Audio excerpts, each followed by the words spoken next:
नमस्कार, divine fragrance टॅरोमध्ये तुमचं स्वागत आहे. हे सगळे ओरॅकल डेक्स मी घेतलेले आहेत आणि हा टॅरो डेक आहे. आणि आज नेहमीप्रमाणे आपण भगवद्गीतेचा मेसेज पण बघायचा आहे. सो आपण पाहूया की डिवाइन एंजल्स तुम्हाला काय गायडन्स देऊ इच्छितात. आज मी पहिल्यांदा टॅरो कार्ड्स ड्रॉ करणार आहे आणि मग नंतर ओरॅकल कार्ड्सकडे जाऊ.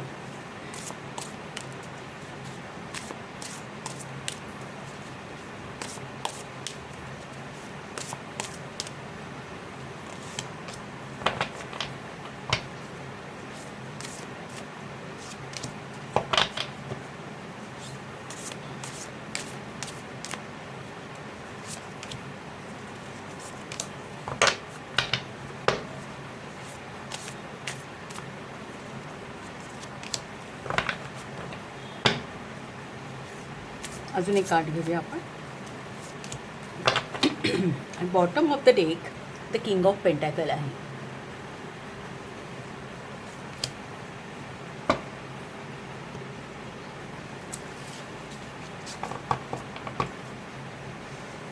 सो पहिल्यांदा आपण इटर्नल लाईफ हे कार्ड आपण विचारात घेऊ.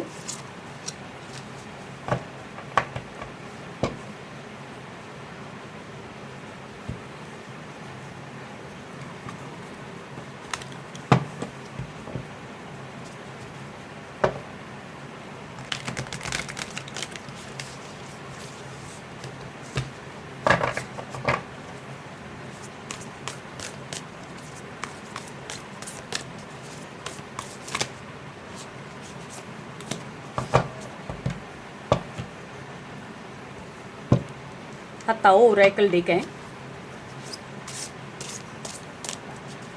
त्याचा एक कार्ड आपण ड्रॉ करूया.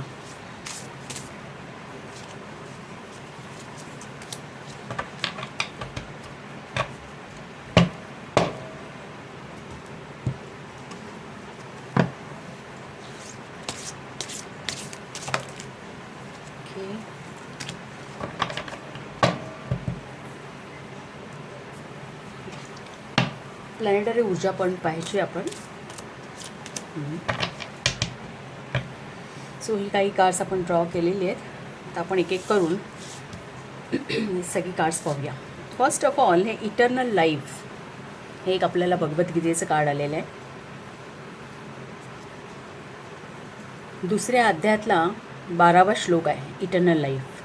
त्याचा मेसेज असा आहे जो तुम्हाला दिसू शकला तर, Certainly, there was never time when I did not exist, nor you, nor all these schemes, and never in the future shall any of cease to be. हा एक मेसेज आहे. याचा काय गायडन्स आहे आपण तो नंतर पाहायचं आहे. द विजन हे कार्ड आलेलं आहे.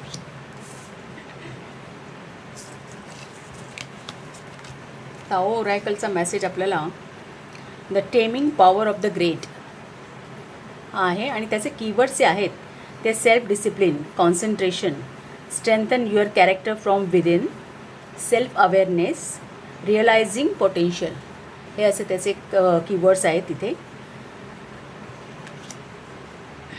सो हे एक प्रकारे सूट होतं आहे. म्हणजे द विजन म्हणजे एक प्रकारची दूरदृष्टी ठेवणं एखाद्या गोष्टीमध्ये आणि फुल डिसिप्लिनमध्ये. बहुतेक हा करिअर संबंधी असू शकतो हा गायडन्स जो आहे तो. ऑर्बन ग्राउंड युअर सेल्फ हा एक मेसेज आहे. प्लॅनेटरी ऊर्जा पाहूया. सन in Scorpio, endurance.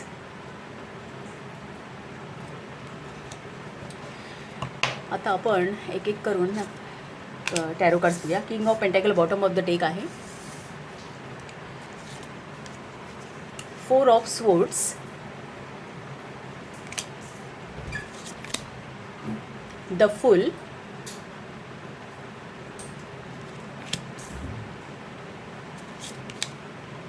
S of pentacles,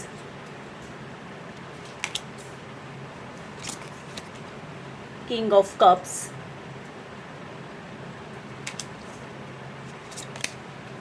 justice,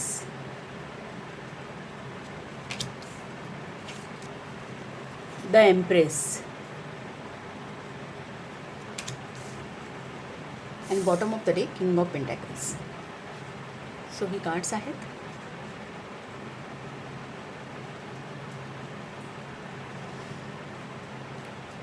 थोडी मिडलला शिफ्ट करते मी ही कार्ड्स.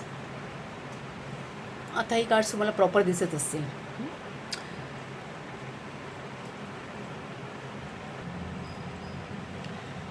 आपण नेहमीप्रमाणे ना पहिल्यांदा हा इटर्नल लाईफ हा जो मेसेज आहे भगवद्गीतेचा तो आपण पाहू. तर इटर्नल लाईफ या मेसेजमध्ये कृष्ण सांगतात, Certainly there was never a time when I did not exist, nor you, nor all these kings, and never in the future shall any of us cease to be. तर या अध्यायामध्ये आणि या श्लोकामध्ये श्रीकृष्ण असं सांगतात, म्हणजे एक जीवन कसं क्षणभंगूर आहे याबद्दल ते सांगतात की हे शरीर हा देह जो आहे ना हा विनाशी आहे, पण आत्मा हा अविनाशी आहे. आत्मा एक प्रकारे एखादा अखंड वाहता झरा जसा असतो की तो वाहत राहतो आणि एक त्यावरती देह येतात आणि जातात असं म्हणता येईल. देह धारण करतो आणि आत्मा हा अमर आहे. सो श्रीकृष्ण असं सांगतात की जेव्हा आपल्याला आपली ही देहाबद्दलची आसक्ती आहे ती जेव्हा आपली कमी होईल ना तेव्हा हा देह हा सेवेचं साधन आहे हे आपल्याला गोष्ट कळेल. जसं क्रांतिकारी लोक होऊन गेले, त्यांचा एक धर्म होता की एक राष्ट्राचं रक्षण करायचं आणि त्याला त्यांनी तो देह वापरला. सो हा आपला जो आत्मा आहे ना हा व्यापक होण्यासाठी धडपडत असतो, परंतु आपण त्याला ह्या शरीरामध्ये एक प्रकारे कोंडून ठेवतो. आपण मी माझी आपल्या जवळची माणसं हे एवढंच आपलं आयुष्य असतं. तर इथे उपदेश कसा आहे की ह्या आत्म्याला व्यापक होऊ द्या, असं की त्याला ह्या कुठल्याही बंधनामध्ये आपण अडकून ठेवता कामा नये, कारण देह जो आहे हा विनाशी आहे. सो हा एक मेसेज आहे. दुसरा म्हणजे हे तर विजनचं हे कार्ड जे आहे ना, हे विजनचं कार्ड काय सांगतं की प्रत्येक जी व्यक्ती जन्माला येते ती एक विजन घेऊनच येते. जसं प्रत्येक आत्मा जेव्हा शरीर धारण करतो तेव्हा त्याच्याकडे विजन असतं की ते जे प्रारब्ध आहे ते फेडून आपल्याला एक जो परमात्म्यामध्ये विलीन व्हायचं आहे हे एक विजन असतं. पण जेव्हा ते पंचमहाभूतांचं जे शरीर आपण धारण करतो ते धारण केल्यानंतर आपण ते विजन विसरतो आणि मग हा जो आपला जीवन प्रवास असतो तो आपल्या स्वतःच्या एक स्वतःचं अस्तित्व शोधण्यासाठीच असतो की हेच आपल्याला शोधून पुढे आपल्याला हेच जाणवतं की हे शरीर हे नाश होणार आहे आणि हा जो आत्मा आहे त्या आत्म्याशी आपल्याला कुठेतरी जुडायचं आहे. सो हे जे विजन आहे ज्या स्प्रेडमध्ये एंजल्स असा गायडन्स देत आहे तुम्हाला की आयदर तुमच्याकडे विजन नाही आहे किंवा मग तुम्ही ते विजन तुमचं विसरला आहात. सो ते तुम्हाला मिळवण्याची गरज आहे. सो इथे तुम्हाला हे 2 हात एकात एक दिसत आहे, ते बाळगण्याची, ते नर्चर करण्याची गरज आहे. असं कुठे तरी हा मेसेज आहे द विजनचा. कारण ही सगळी कार्ड्स जी आहेत ना ही त्यालाच अगदी ही पॅरलल आहेत म्हणता येईल. दुसरी ही जी इंड्युरन्सची एनर्जी आहे सन इन स्कॉर्पिओ. सन हा पंचमाचा ग्रह आहे आणि स्कॉर्पिओ ही अष्टमातली रास आहे. सो अष्टम स्थान हे पाताळ म्हणता येईल, अंधार. पण तिथे सुद्धा सूर्य जो आहे, सूर्य कुठेही असेल तो उजेडच करतो. सो मग तिथल्या कुठल्या गोष्टीमध्ये तर काहीतरी एक गूढ शोधून घ्यायचं आहे किंवा काहीतरी नॉलेज, पंचम स्थान हे नॉलेज मिळवण्याचं आहे. सो आणि दुसरं म्हणजे असं म्हणता येईल की अष्टम स्थान हे एखादी गोष्ट नष्ट होऊन एखाद्या नवीन सुरुवातीचं पण, नवनिर्मितीचं पण आहे आणि एखादी गोष्ट संपण्याचं पण आहे. जेव्हा एखादी गोष्ट संपते आणि तेव्हाच एखादी गोष्ट सुरू होऊ शकते. सो कुठेतरी काहीतरी तुम्हाला संपवायचं आहे, ते एंड करून पुढे एक नव्याची सुरुवात कारण हे फुलचं काळसुद्धा नवीन सुरुवात दाखवत आहे. सो नव्याची एक सुरुवात करायची आहे, त्यासाठी तुमच्याकडे एक विजन असणं गरजेचं आहे. ते इंड्युरन्सची एनर्जी ही सर्वायवलची आहे. सो ह्या परिस्थितीमध्ये जी तुमची काही सिच्युएशन असेल किंवा आता हा जो स्प्रेड तुम्ही तुमच्या आयुष्याचा विचार केला तर ज्या ठिकाणी तो लागू पडत असेल तिथे मे बी कदाचित तुम्हाला सर्वाईव्ह करायचं आहे. म्हणजे काहीतरी आता ह्या पिक्चरमध्ये जर आपण बघितलं तर हा हिंस्र प्राण्याशी हा मनुष्य लढतो आहे. म्हणजे आयदर तोला लढायला तरी हवं किंवा मग मृत्यूला सामोरी जायला हवं असं काहीचं. सो हे सर्वायवलची आहे सो तुम्हाला आणि दुसरं असं म्हणता येईल की ह्याला प्रत्येक पाऊल जपून टाकायचं आहे. अगदी पुढची स्टेप्स काय करायची, कधी तो जो हिंस्र प्राणी आहे कधी त्याच्यावरती अटॅक करेल काही सांगता येत नाही. सो प्रत्येक पाऊल हे जपून उचलायचं आहे. तिथे फोकस असणं गरजेचं आहे. पूर्ण शक्ती तिथे त्याने प्रेरित करायला हवी. सो अशा प्रकारची जी आहे ना, जर जिवंत राहायचं असेल तर मग लढायला हवं, ह्या प्रकारची एनर्जी आहे.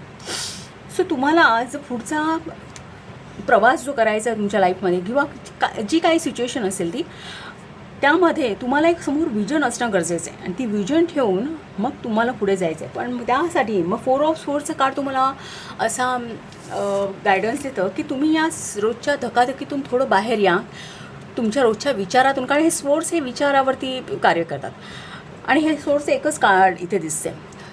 सो तुम्ही तुमच्या रोजच्या विचारामधून बाहेर या किंवा मग तुमच्या रोजच्या धावपळीच्या जीवनातून बाहेर या किंवा मग जे तुमच्या लाईफमध्ये तुम्हाला डिस्ट्रॅक्ट करत आहे अशा मग ती माणसं असतील किंवा तुमची स्वतःची नकारात्मकता असेल किंवा तुमच्या मनाचा झगडा असेल, जो काही आहे त्यातून विचारून तू थोडं बाहेर येऊन तुम्ही स्वतःच्या आयुष्याचं एक आत्मावलोकन करा असं हे 4 ऑफ सोर्सचं कार्ड सांगतं. त्याचा विचार करा. प्रायोरिटीज द्या तुमच्या आयुष्यामध्ये. काय गरजेचं आहे, काय कुठल्या गोष्टी पहिल्या महत्त्वाच्या आहेत, कुठे तुमची ताकद पहिल्यांदा लावायची गरज आहे, विचारांची असू दे किंवा शारीरिक असू दे, तर तिथे तुम्हाला लक्ष देण्याची गरज आहे असं हे 4 ऑफ सोर्सचं काढतं. आणि मग एकदा तो तुमचा प्रायोरिटीज ठरल्या ना की मग हे पूर्ण फुलचं कार्ड तुम्हाला सांगते की तुम्हाला झोपून द्यायचं आहे. त्या बाबतीमध्ये एक कॅल्क्युलेटेड रिस्क तुम्हाला घ्यावी लागेल आणि तुमच्यामध्ये त्या सगळ्या कॅपॅसिटीज आहेत. फक्त काय आहे की त्या सगळ्या ते जे पोटेन्शियल आहे, ते विजन मिळवण्याचं जे पोटेन्शियल आहे ते तुमच्याकडे ऑलरेडी आहे, पण ते अनटॅप्ड आहे. त्याचा तुम्ही वापर करायला हवा. ते जाणून घ्यायला हवं. जेव्हा तुम्ही ते कृतीमध्ये उतरवाल त्यानंतरच तुम्हाला पुढे. आणि हे पॉझिटिव्ह कार्ड, हे यश देणारं कार्ड आहे. सो फुलचं कार्ड सांगतं की तुम्ही त्यामध्ये झोपून द्या, पुढे जा. ते उद्दिष्ट, ते विजन घेऊन तुम्ही पुढे जा. मग तुम्हाला एस ऑफ पेंटॅकल्स सांगतो की ते तुम्हाला नर्चर करायचं आहे की ज्यामुळे तुम्हाला तुमच्या एक आयुष्याचा जो मार्ग आहे तुमची मग ते करिअर असेल किंवा काय असेल की तो स्पष्ट होऊन जाईल. ते क्लॅरिटी तुम्हाला त्याची मिळून जाईल. सो इथे तुम्हाला तुमचं किंग ऑफ वॉन्ड्स हे तुम्हाला किंग ऑफ वॉन्ड सांगतं की तुम्ही प्रोटेक्टेड आहात. एक डिवाइन प्रोटेक्शन तुम्हाला आहे, किंग ऑफ वॉन्ड सांगतं या तुमच्या प्रवासामध्ये. दुसरं म्हणजे तुम्हाला सगळ्या या गोष्टीमध्ये कॉन्फिडंट राहायचं आहे, फोकस राहायचं आहे. ही मनाची पॉवर आहे. किंग ऑफ वॉन्ड नाही, king of cups. So cups हे आपले इमोशन्स आहेत, माइंड पॉवर आहे. सो त्यातली ही हायर ऑथॉरिटी म्हणजे तुमच्याकडे मनाची पॉवर आहे आणि ती तुम्हाला त्याच्याशी जुळायचं आहे तुम्हाला, असं हे किंग ऑफ कप्स कार्ड सांगतं. की कुठलीही परिस्थिती असू दे, मग हा अवखळणारा समुद्र आहे तिथेसुद्धा ही व्यक्ती एकदम स्थितप्रज्ञासारखी बसलेली आहे. सो अशा प्रकारे बाहेरच्या कितीही सिच्युएशन्स किती तुम्हाला डिस्टर्ब करणारे असू दे, पण तुमचं मन हे तुम्ही फोकस केलं पाहिजे. तुमचा विजनवरती तुमचा फोकस असायला हवा आणि तो त्या प्रकारचा कॉन्फिडन्स तुमच्यामध्ये, ती विल पॉवर तुमच्यामध्ये असायला हवी असं सांगतात. तरच तुम्ही या तुमच्या ज्या विजन आहे त्याला तुम्ही न्याय देऊ शकाल. जस्टिसचं कार्ड सांगतं. जस्टिसचं कार्ड हे तुम्हाला तुमचे विचार हे कारण कुठलाही न्याय निवाडा करायचा असेल तर त्या ऑथॉरिटीला एक अनबायस्ड जजमेंट द्यावी लागते. कारण तिथे कुठेही मनाचंच आहे, तिथे पूर्ण बुद्धी आणि मनावरती कंट्रोल असणं गरजेचं आहे, की तिथे कुठेही पार्शालिटी असता कामा नये. तशा प्रकारची एक मनाची स्थिती तुमची असायला हवी. The taming power of the great. So त्यात इथे काय मेसेज आहे की तुमच्या लाईफला एक सेल्फ डिसिप्लिन, इवन हे जे ज्या कार्ड्समधले जे कीवर्ड्स आहेत तेच फार बोलके आहेत. एक self discipline, concentration, strengthen your character from within, self awareness आणि रिअलायझिंग पोटेन्शियल. तुमच्या लाईफला एक डिसिप्लिन आणा. तुमच्या रोजच्या डेली लाईफला डिसिप्लिन येऊ दे. कुठलीही गोष्ट करताना अगदी ते म्हणजे त्या पर्टिक्युलर विजनच्या बाबतीत नाही, पण ओव्हरऑल तुमच्या लाईफला डिसिजन असायला हवं. प्रत्येक क्षणी तुम्ही कॉन्सन्ट्रेटेड, फोकस असायला पाहिजे, प्रेझेन्समध्ये असायला हवात तुम्ही. आणि strengthen your character from within. तुमची तेव्हा ते कधी होईल की तुम्ही स्वतःला मजबूत कधी बनवू शकाल, जेव्हा तुम्हाला ती एक माइंड पॉवर असेल, मनाची पॉवर जेव्हा असेल, मनाचं एक बॅलन्स जेव्हा असेल, तेव्हाच तुम्ही आतून स्वतःला घडवू शकता आणि मजबूत करू शकता. सेल्फ अवेअरनेस असायला हवे. आपल्या त्रुटी काय आहेत, आपल्या पॉझिटिव्ह गोष्टी कोणत्या, प्रोज कॉन्स काय आहेत आपले, ते स्वतःबद्दलच्या अवास्तव अपेक्षा असता कामा नये आणि स्वतःला कुठेही निगेटिव्ह फील करता कामा नये. अशा प्रकारचा स्वतःच्या क्षमता किती आहेत, काय आहेत, ह्या जाणून घेऊन त्याप्रमाणे आयुष्यात पुढे जाणं गरजेचं आहे. सो रिअलायझिंग पोटेन्शियल, स्वतःचे काय पोटेन्शियल्स आहेत हे जाणून घेणं गरजेचं आहे. ऑर्बन ही जी कलरची एनर्जी आहे ना, ही कलरची एनर्जी तुम्हाला सांगते की तुम्ही तुमच्या कम्फर्ट झोनमधून बाहेर या, असं की तुमच्या एक पर्टिक्युलर सिक्युअर्ड लाईफमध्ये म्हणून हे तुम्हाला फुलचं काळ आहे की रिस्क आहे, कॅल्क्युलेटेड रिस्क घेऊन पुढे चला. की एक सिक्युअर्ड लाईफ असण्यापेक्षा की थोडं रिस्क घ्यायला शिका. असं की जेव्हा लाईफ छोटे छोटे प्रॉब्लेम्स आपल्या लाईफमध्ये येतात, आपल्याला टेस्ट करतात, अशा वेळी आपण सेल्फ अवेअरनेस असणं गरजेचं आहे. आपल्यामध्ये आपल्या पॉवर्स, आपले पोटेन्शियल जाणून पुढे जाणं, त्यांना फाईट करणं गरजेचं आहे. सो काहीही ऑर्बनची एनर्जी काय सांगते की तुम्हाला तुमच्या लाईफमध्ये काही इल्युजन्स असतील, काहीही कुठल्याही एक रॉंग बिलीफ्स असतील तुमच्या, तर त्या तुम्ही लेट गो करायच्यात. किंवा निगेटिव्हिटी असेल ती लेट गो करायची, ती सोडून द्यायची आणि मगच पुढे जात आहे, तरच तुम्ही खंबीरपणे पुढे जाऊ शकाल. दुसरं हे इंड्युरन्सचं कार्ड तुम्ही बघितलं, सन इन स्कॉर्पिओ, वृश्चिकेचा सूर्य. सो सूर्य हे पंचमात पडते कालपुरुष कुंडलीमध्ये, ते संततीचं स्थान आहे. आणि वृश्चिक रास हे अष्टम स्थान आहे, जिथून बाळाचा जन्म होतो, ते ऑर्गॅन्स तिथून बघितले जातात. सो इथे पण असं आहे की ते एक बाळ जेव्हा जन्माला येतं ना, तेव्हासुद्धा त्याला सर्वाईव्ह करण्यासाठी धडपड करूनच यावं लागतं बाहेर. सो इथे आणि दुसरं हे एम्प्रेसचं कार्ड आहे, जे लास्ट कार्ड आहे तुमचं आहे ते एम्प्रेसचं कार्ड आहे. सो इथे काय आहे की तुम्हाला काहीतरी जे विजन आहे ते तुम्हाला जन्माला इथे घालायचं आहे.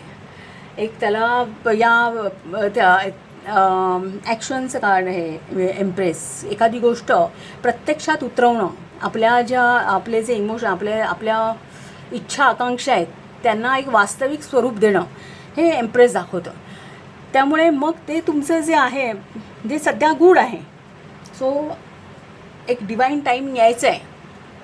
एम्प्रेस सांगतं की ही प्रेग्नंट आहे एम्प्रेस.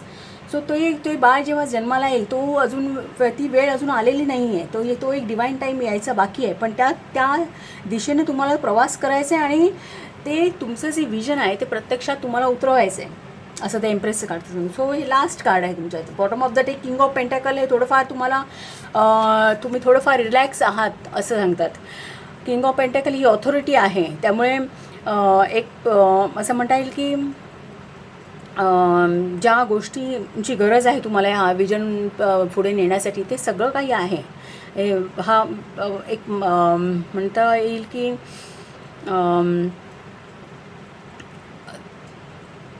पण इथे त्याचा अर्थ असा होतो आहे की थोडंसं एक रिलॅक्सेशन आहे. म्हणजे ज्या मजबूतीने पुढे जायला हवं ते नाही, ही थोडंफार किंग ऑफ पेंटॅकल्स ही व्यक्ती विलासी असं पण म्हणता येईल, किंवा सगळ्या बाजूंनी परिपूर्ण आहे, फायनान्शियली सेटल असलेल्या व्यक्ती थोडंसं रिलॅक्स असतं किंवा काय. सो जो ज्या गतीने तुम्ही पुढे जायला हवं किंवा एक उद्दिष्ट ठेवून त्या गतीने सध्या तरी जाता येत नाही आहे असं हे सबकॉन्शियस दाखवत आहे. पण त्या पॉवर्स सगळ्या तुमच्याकडे आहेत आणि ही ऑथॉरिटी आहे असं.